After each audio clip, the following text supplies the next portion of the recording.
Bonjour à toutes, bonjour à tous.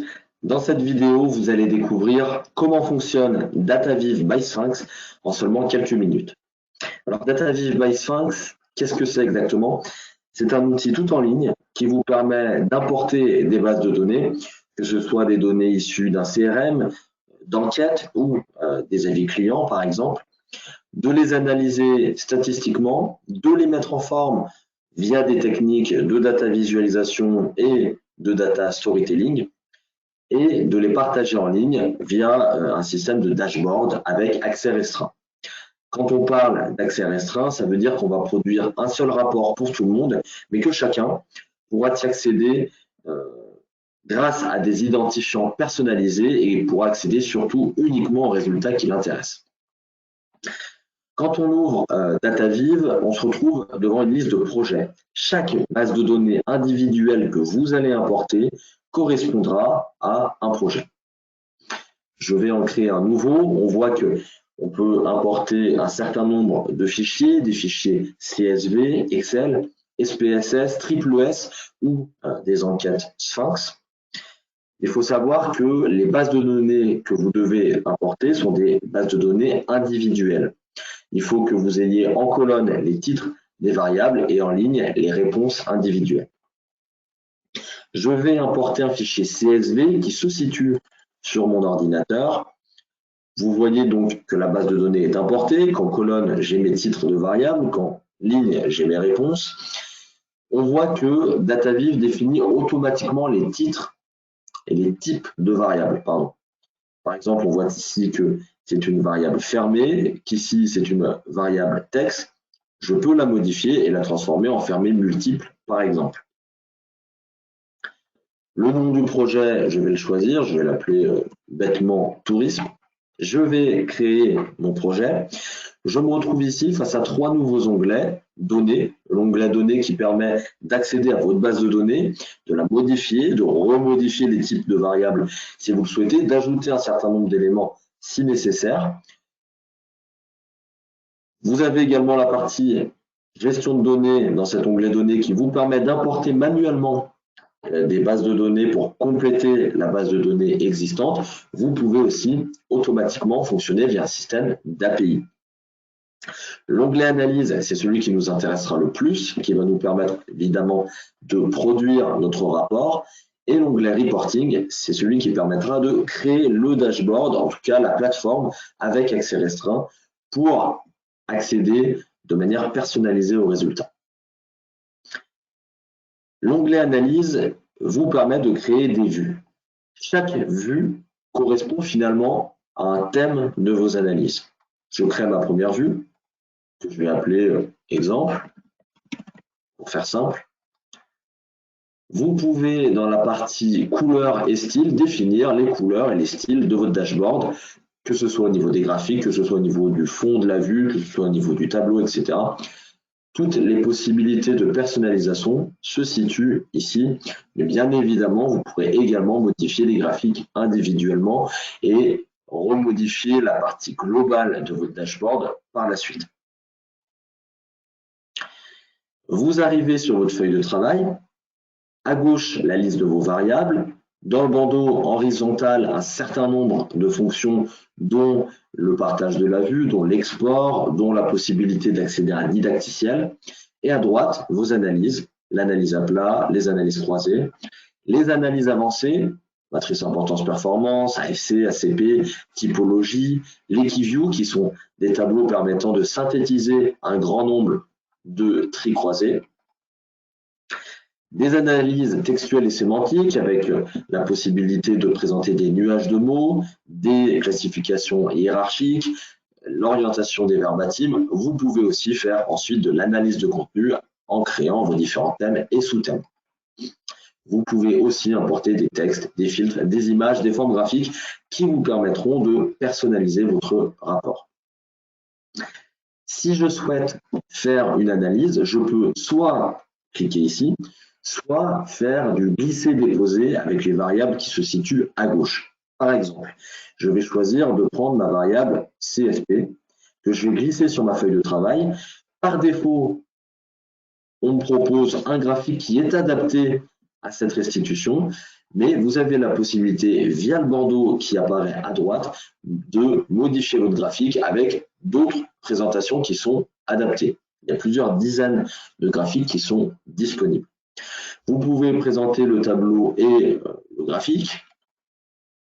Vous pouvez faire de la gestion de modalités. Par exemple, ici, on va avoir la possibilité de regrouper les CSP entre elles avec des CSP+, et des CSP-, par exemple. Bon, je ne suis pas très sûr de quels sont les CSP+, et les CSP-, mais on va faire quelque chose de hasardeux. Vous voyez qu'en l'espace de quelques clics, vous vous retrouvez du coup avec un nouveau graphique et des modalités regroupées dans les CSP+, et dans les CSP-. Pour faire un croisement, c'est aussi très simple. Je prends par exemple ma variable genre.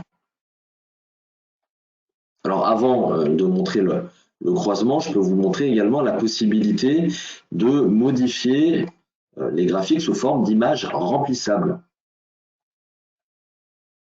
J'ai toute une bibliothèque de pictogrammes qui s'offre à moi. Je vais aller chercher un pictogramme d'hommes et de femmes.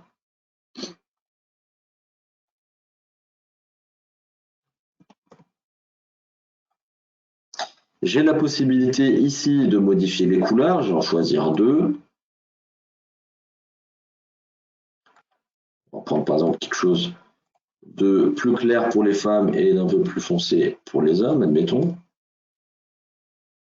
Et bien évidemment, plus l'image est remplie, plus la modalité est représentée. J'ai la possibilité ensuite de croiser cet élément-là avec le mode d'hébergement.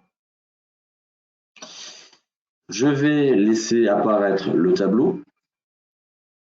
Et on voit d'ores et déjà que des tests statistiques sont présents, avec notamment le Ki2, qui nous précise que la relation est bien significative et qui nous fait apparaître les éléments surreprésentés et sous-représentés. Vous pouvez décider de décocher ces cases, évidemment, si ça vous intéresse dans cette partie-là. Si je souhaite importer une troisième variable avec la variable satisfaction pour savoir quelles sont les notes de satisfaction des hommes et des femmes qui vont dans tel mode d'hébergement, je peux insérer la variable en cellule et vous voyez cette fois-ci qu'on se retrouve avec trois variables dans ce tableau et ce en très peu de temps. Je vais aussi présenter un nuage de mots en allant chercher ma variable texte. Par défaut, vous voyez le nuage de mots avec la liste des verbatims. Si je clique sur le mot lac, ça va filtrer ma liste des verbatims en ne présentant que ceux qui présentent le mot lac. Je vais enlever le tableau. Il faut savoir que automatiquement, là aussi, sans que vous n'ayez aucune action à faire, le logiciel DataViv by Sphinx va permettre de procéder à une lématisation, c'est-à-dire que tous les mots, tous les verbes vont être à la forme infinitive, tous les adjectifs, tous les noms vont être à la forme masculin singulier, tous les mots outils, tous les adverbes vont être enlevés de ce nuage de mots pour ne garder que ce qu'il y a de plus intéressant. Bien évidemment, vous avez la possibilité d'exclure des mots si vous le souhaitez. Vous pouvez aussi gérer des expressions, donc c'est inclure finalement dans le nuage de mots des expressions de plus d'un mot. Vous avez d'autres fonctionnalités qui sont à votre disposition. Enfin, si vous souhaitez réaliser une matrice importance-performance, vous allez dans Analyse avancée, vous cliquez sur Importance-performance. L'objectif de l'importance-performance, c'est de comparer finalement une note de satisfaction globale avec des notes de satisfaction détaillées pour savoir finalement quel est l'impact de tel et tel item sur la satisfaction des répondants. Je vais choisir ma note de satisfaction globale, mes notes de satisfaction détaillées. OK, j'enlève le tableau et j'ai en quelques clics ma matrice importance-performance qui est présente ici, qui permet de voir sur quels éléments nous avons à progresser et quels éléments sont des points forts pour nous. Je peux aussi modifier le graphique en ne présentant que sous forme de libellé. C'est important de le noter parce que nous sommes sur un outil, vous l'aurez compris, plutôt de data visualisation. L'outil data visualisation, l'objectif, c'est de proposer des rapports qui soient non exhaustifs, qui présentent l'information prioritaire et qui permettent à tout le monde de comprendre l'information et de transformer des données qui sont complexes en résultats et en informations utiles et compréhensibles par tous. L'intérêt de la data visualisation, c'est aussi le data storytelling.